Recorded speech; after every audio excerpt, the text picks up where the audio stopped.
Friend welcome my channel. मेरे channel में आपका स्वागत है। मेरे चैनल पर आप नए हैं तो मेरे चैनल को सब्सक्राइब कर ले, बेल आइकन को प्रेस कर ले और ज़्यादा से ज़्यादा वीडियो को लाइक और शेयर करना ना भूले। तो चलिए दोस्तों, बहुत अच्छी खासी वैकेंसी निकल कर है। देखिए यहाँ पर इंडियन ऑयल कॉरपोरेशन लिमिटेड में आपका वैकेंसी निकल कर है, जिसमें से आपका कौन सा रिफाइनरी डिवीज़न में वैकेंसी निकल कर आया है।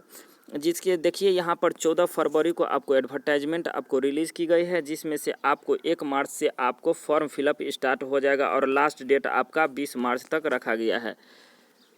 चलिए दोस्तों, वहाँ पर आप देखते हैं कि कौन कौन पोस्टों पर, और देखिए यहाँ पर आपको अच्छी खासी भी पे लेवल दी जाएगी। यहाँ पर देखिए, यहाँ पर आपको 25,000 से 1,05,000 तक पे स्केल रखा गया है दोस्तों। तो बहुत अच्छी खासी पे लेवल दिया जाता है, और जो भी इसका बेनिफिट है, जो भी आपका एक्स्ट्रा बेनिफिट दी जाती है, आप सब कंपनी आपको प्रोवाइड करती है। तो यहाँ पर देखिए कौन कौन से वेरियस पोस्ट पर वैकेंसी निकल कर आए हैं।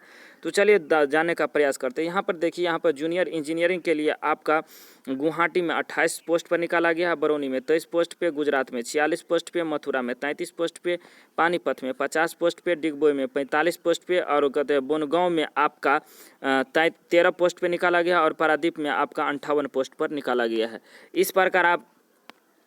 इस प्रकार आपका जूनियर इंजीनियर असिस्टेंट फोर्थ में आपका गुवाहाटी में देखिए यहाँ पर आपका 3 पोस्ट पर निकाला गया है, बरौनी में 2 पोस्ट पर निकाला गया है, गुजरात में 5 पोस्ट पर, मथुरा में 6 पोस्ट पर, डिगबोई में 13 पोस्ट पर, और बरौनी में बनगांव में आपका 6 पोस्ट पर निकाला गया है। इस प्रकार आप देखते हैं कि junior assistant electric junior technician assistant के लिए आपका गुवाहाटी में 4 पोस्ट पर निकाला गया, बरौनी में 2 पोस्ट पर, गुजरात में 3 पोस्ट पर, मथुरा में 11 पोस्ट पर निकाला गया है। और इस प्रकार देखते हैं कि असिस्टेंट फोर्थ के लिए आपका पानीपत में रिफाइनरी के लिए निकाला गया है, जिसमें आप पानीपत में 16, डिगबोई में 4, बनगांव में आपका 2, पारादीप में 23 और गुवाहाटी में आपका 5 पोस्ट पर निकाला गया है। इस प्रकार देखते हैं कि जूनियर असिस्टेंट में आपका जूनियर इंजीनियर असिस्टेंट, जिसमें मैकेनिकल एंड टेक्निकल असिस्टेंट में निकाला गया है। तो देखिए यहाँ पर दिया गया है, जिसमें से आपका गुवाहाटी में टोटल आपका 5 पोस्ट पर निकाला गया, बरौनी में 2 पोस्ट पर निकाला है, गुजरात में 1 पोस्ट पर, पानीपत में 6 पोस्ट पर निकाला गया है, डिगबोई में 4 पोस्ट पर निकाला गया है, बनगांव में आपका 5 पोस्ट पर निकाला गया है, पारादीप में आपका 9 पोस्ट पे, गुवाहाटी में 1 पोस्ट पे, बरौनी में 5 पोस्ट पर निकाला गया है। इस प्रकार आप देखते हैं दोस्तों, यहाँ पर आप जूनियर इंजीनियर आपका यूनियन टेक्निकल के लिए आपका टोटल निकाला गया है, जिसमें से आप बरौनी में 5 पोस्ट पर, गुजरात में 1 पोस्ट पर, हल्दिया में 3 पोस्ट पर, मथुरा में 4 पोस्ट पर, डिगबोई में 5 पोस्ट पर, बनगांव में 3 पोस्ट पर, पारादीप में 9 पोस्ट पर निकाला गया है।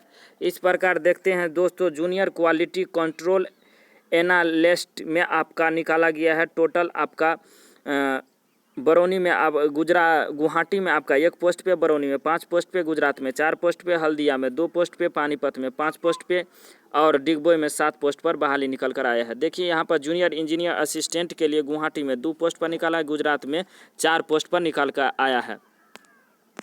इस प्रकार आप देखते हैं कि इसके लिए क्या, और देखिए यहाँ पर 1 पोस्ट और दिया गया है, junior material assistant junior technical assistant के लिए आपका बरौनी में 1 पोस्ट पर, गुजरात में 3 पोस्ट पर और बरौनी में 1 पोस्ट पर निकाला गया। इतने सारी जो वेरियस पोस्ट दिया गया है, और इस पोस्ट के लिए आप क्या क्वालिफिकेशन है, तो चलिए क्वालिफिकेशन देख लेते हैं।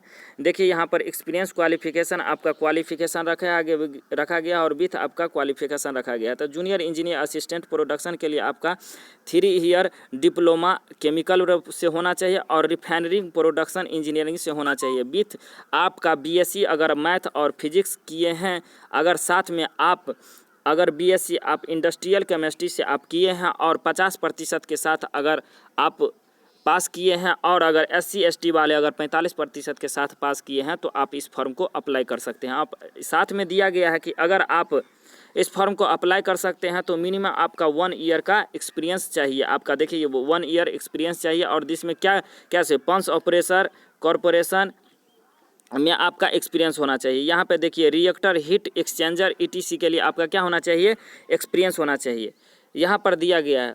अब चलिए जूनियर इंजीनियरिंग के लिए आपका जूनियर इंजीनियर असिस्टेंट के लिए 4th के लिए आपका 3 ईयर डिप्लोमा होना चाहिए, मैकेनिकल इलेक्ट्रिकल इंजीनियर से होना चाहिए, और किसी भी बोर्ड से आपका अगर होना चाहिए, और विथ 50% के साथ आप क्वालिफाई होना चाहिए। अब चलिए क्या दिया गया है और आगे देखिए, और अगर साथ में अगर आप ITI फिटर से किए हैं और साथ में बॉयलर आपका कॉम्पिटेंसी में आपका सर्टिफिकेट है तो आप इस फॉर्म को अप्लाई कर सकते हैं। और विथ आपका 10th प्लस ITI होना चाहिए और विथ आपका 50% मार्क्स होना चाहिए। OBC एंड SC वाले के लिए 45% मार्क्स होना चाहिए। और मिनिमम 1 ईयर क्या होना चाहिए, आपका एक्सपीरियंस होना चाहिए। किस में, बॉयलर कॉन्टेंटेंसी में आपका 1 ईयर की एक्सपीरियंस होनी चाहिए। तो सिर्फ देखिए एक पोस्ट पर ही आप अप्लाई कर सकते हैं, सिर्फ ITI फिटर वाले ही अप्लाई कर सकते हैं और उसमें भी आपका 1 एक्सपीरियंस होना चाहिए, बॉयलर कॉम्पिटेंसी में आपका एक्सपीरियंस होना चाहिए। चलिए दोस्तों अब आगे देखते हैं कि अब आगे क्या क्राइटेरिया है। तो चलिए दोस्तों यहाँ पे देखते हैं कि junior engineer assistant electrical, junior technical assistant 4th के लिए आपका, जिसमें से गुवाहाटी, बरौनी, गुजरात, मथुरा, डिगबोई, बेनगांव रिफाइनरी में निकाला गया है। फिर यहाँ पे देखते हैं कि 3 ईयर आपका डिप्लोमा होनी चाहिए, इंजीनियरिंग होनी चाहिए, जिसमें कौन 50% मार्क के साथ आपका होने चाहिए। आप किसी भी बोर्ड से अगर किए हैं तो आप एलिजिबल है, इस पोस्ट पर अप्लाई कर सकते हैं। यहाँ पे देखिए अगला पोस्ट निकाला गया है कि जूनियर इंजीनियरिंग असिस्टेंट के लिए निकाला गया है। इसमें भी आपका 3 ईयर मैकेनिकल इंजीनियरिंग फॉर होना चाहिए और किसी भी बोर्ड से आपका क्या होना चाहिए, 50% रिकॉग्नाइज बोर्ड दिया गया है, यानी 50% और OBC एंड SC वाले के लिए 45% वाले अप्लाई कर सकते हैं। और देखिए ITI trade fitter trade with क्या होना चाहिए, पास क्लास होना चाहिए। और ITI वाले कहते हैं मैट्रिक भी पास होना चाहिए इस ट्रेड वाले। यहाँ पे देखिए ITI वाले पोस्ट पर अप्लाई कर सकते हैं। यहाँ पे देख सकते हैं identity for PWD posted matric with ITI fitter trade apply कर सकते हैं। और क्या होनी चाहिए, 1 ईयर एक्सपीरियंस होना चाहिए। और किस में क्या होना चाहिए, एक्सपीरियंस होना चाहिए, वही आपका पंप मैकेनिकल गैस में आपका होना चाहिए। यहाँ पर आप देखिए जूनियर इंजीनियर असिस्टेंट के लिए आपका 3 ईयर डिप्लोमा इंस्ट्रूमेंशन के लिए आपका होना चाहिए, इलेक्ट्रॉनिक्स में होना चाहिए, इंस्ट्रूमेंशन कंट्रोल इंजीनियरिंग में होना चाहिए और 50% मार्क के साथ होना चाहिए और 1 ईयर आपका एक्सपीरियंस होना चाहिए। और किस में होना चाहिए, कहते हैं DSE with electronic field instrument में आपका 1 ईयर की एक्सपीरियंस होनी चाहिए।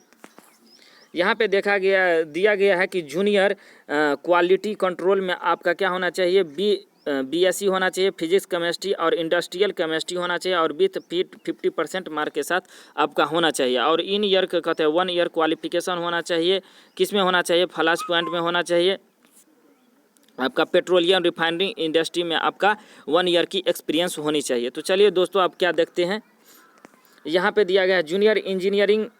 अब जूनियर इंजीनियरिंग के लिए देखिए यहाँ पे दोस्तों, यहाँ पे junior engineering assistant fire safety के लिए दिया गया है और सेफ्टी के लिए निकाला गया है, जिसमें से आपका हैवी लाइसेंस ड्राइविंग लाइसेंस होना चाहिए, जिसमें से आपका हाइट भी 165 सेंटीमीटर दिया गया है, जिसमें से आपका और सीना भी दिया गया है 21 सेंटीमीटर और फुला के आपका 86 सेंटीमीटर होना चाहिए। आपका देखिए आँख भी आपका 6x6 होना चाहिए, विजन आपका कलर विजन नहीं होना चाहिए, ने ब्लाइंडनेस होना चाहिए। ये सारी आपको इस पोस्ट के लिए रखा गया है। अब जूनियर कहते हैं मटेरियल के लिए पोस्ट पर बाकायदा निकाला गया असिस्टेंट जूनियर टेक्निकल है, जिसमें से mechanical, electrical, instrumentation engineering with 50% mark के साथ आप फॉर्म को अप्लाई कर सकते हैं और 1 ईयर इसमें भी एक्सपीरियंस रखा गया है दोस्तों। चलिए अब आगे पोस्ट देखते हैं कि जूनियर नर्सिंग असिस्टेंट के लिए आपका 4 ईयर BSc नर्सिंग कंप्लीट होना चाहिए, 3 ईयर डिप्लोमा नर्सिंग कंप्लीट होना चाहिए और 50% के साथ आपका कंप्लीट होना चाहिए और 1 ईयर की एक्सपीरियंस रखा गया है। किसमें, आपका नर्सिंग में 1 ईयर की एक्सपीरियंस होना चाहिए। दोस्तों यहाँ पर देखिए, यहाँ पर अब आते हैं कि आप यहाँ पर कब तक फॉर्म को अप्लाई कर सकते हैं। तो देखिए दोस्तों यहाँ पर लास्ट डेट रखा गया है आपका 20 मार्च तक आपका फॉर्म को लास्ट डेट रखा गया है। यहाँ पर आप देखिए अगर फॉर्म को अगर आप भरते हैं तो फॉर्म के लिए आप 18 से 26 ईयर आपका उम्र होना चाहिए। और कब तक आपका उम्र होना चाहिए, 20 मार्च तक आपका उम्र काउंट की जाएगी। आप देखिए OBC वालों के लिए 3 ईयर्स, SC ST वालों के लिए आपका 5 ईयर्स एंड देखिए यहाँ पे 10 ईयर्स का SC एंड PWD कैंडिडेट के लिए आपका छूट दिया गया है, उम्र रिलैक्सेशन दी गई है। तो दोस्तों आगे क्या देखते हैं, तो बहुत अपॉर्चुनिटी बढ़िया है, आप इसे अप्लाई करना ना भूले। जो भी आप एलिजिबल रखते हैं आप इसको अप्लाई करना ना भूले। देखिए बहुत इसमें अच्छी खासी पे लेवल भी है। और देखिए आपका इसमें कैसा क्या रखा गया है। तो देखिए आपका ओपनिंग डेट ऑनलाइन देखिए यहाँ पे 1 मार्च को रखा गया है, क्लोजिंग डेट आपका 20 मार्च रखा गया है। आपका देखिए यहाँ पर एट राइटिंग टेस्ट होगा, वेन्यू हैंड देखिए आपका ऑनलाइन टेस्ट होगा। कब होगा आपका ऑनलाइन टेस्ट, यानी 20 अप्रैल को आपका ऑनलाइन टेस्ट होगा, जिसमें से आपका ऑनलाइन एग्ज़ाम होगा, ऑनलाइन एग्ज़ाम नहीं ऑफलाइन, यहाँ पे हैंड दिया गया है, सॉरी यहाँ पे ऑफलाइन एग्ज़ाम होगा। और यहाँ पर देखिए आपका रिजल्ट आपको 15 मई को आपको रिलीज कर दी जाएगी और इसके बाद आपको शॉर्ट लिस्टेड करके आपको डॉक्यूमेंट वेरिफिकेशन के लिए आपका बुलाया जाएगा। इसमें जो भी क्राइटेरिया है, आप जो भी आप एलिजिबल रखते हैं फॉर्म को अप्लाई करना ना भूले। बहुत अच्छी खासी IOCL है, PSU की public sector company provide, Bharat सरकार की कंपनी है, बहुत अच्छी खासी पे लेवल भी प्रोवाइड की जाती है। इस तरह के नोटिफिकेशन पाने के लिए दोस्तों हमारे चैनल को सब्सक्राइब कर ले, बेल आइकन को प्रेस कर ले और अपने साथी और दोस्तों को शेयर करना ना भूले, क्योंकि इस तरह का नोटिफिकेशन हमारे चैनल पे दी जाती है। तो मिलते हैं, इसी तरह का नोटिफिकेशन पाने के लिए हमारे चैनल को सब्सक्राइब कर ले। मिलते हैं नेक्स्ट वीडियो में, तब तक के लिए जय हिंद।